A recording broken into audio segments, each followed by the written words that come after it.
she brought medieval China into modernity, and she really started modern China. And she's an extremely important character, and she was also one of the few really important stateswomen. And I just got interested in her. In fact, when I first became interested in her when I was researching wild swans. My grandmother had bound feet, you know, these tiny crushed and bound feet.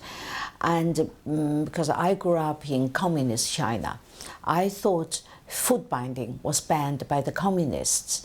And then I realized it was actually banned by her, Empress Dowager Cixí.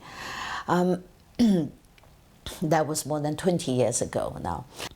Then when I was researching Mao, I was astonished by the freedom and opportunities the young Mao enjoyed under her rule and in her legacy. You know, Mao was a peasant lad, but he could get scholarships to go to college, to go abroad if he wanted to.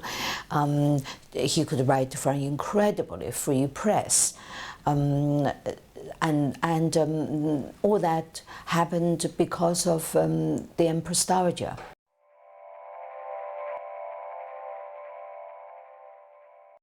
Actually, compared to my previous book, the biography of Mao, which my husband and I took 12 years to write, and this book only took me 6 years myself. And the reason is the materials, for the archive materials for this book are all open. Most of the documents are from the First National Archives in Beijing, and that archives contain more than 10 million documents, not just about her, but about her dynasty. And scholars, archivists have been working on these documents since the late 1970s. And they, you know, compiled the documents, published them in volumes after volumes of books, and they even digitalized a lot of the imperial decrees. Empress Dowager's contemporaries wrote diaries, memoirs, letters, and these are also published. So I have this vast sort of treasure trove.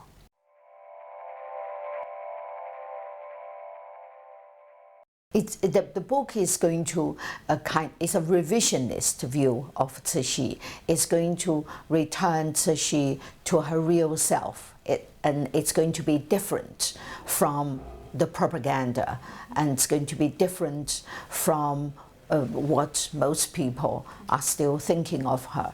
And I'm translating the book into Chinese. I'm waiting to see how the Chinese would react. It's going to be published in Taiwan in the summer. I'm sure many mainland Chinese would read it. So let's see what they say when they face with these sort of masses of documents.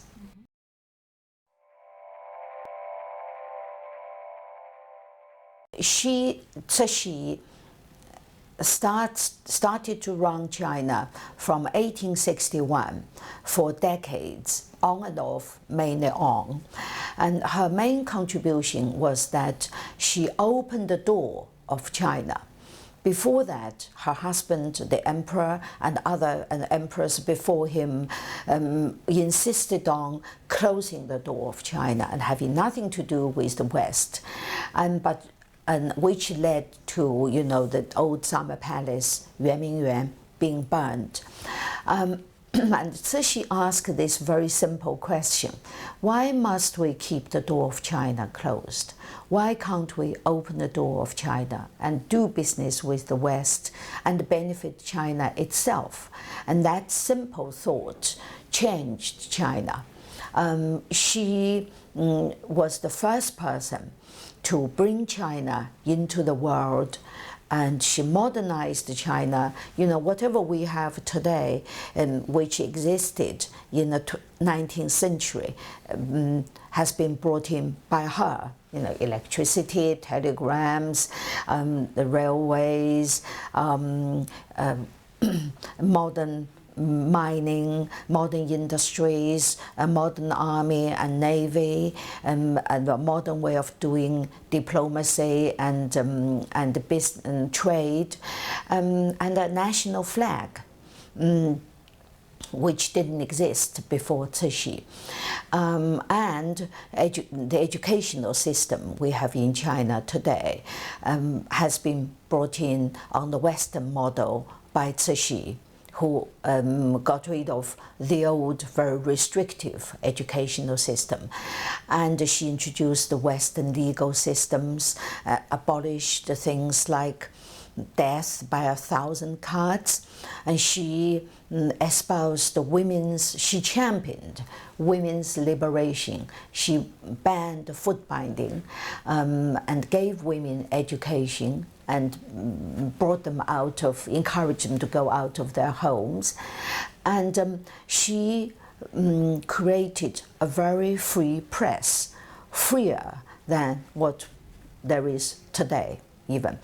Her last project was to introduce a constitutional monarchy, to replace absolute monarchy, and to give vote to tens of millions of Chinese.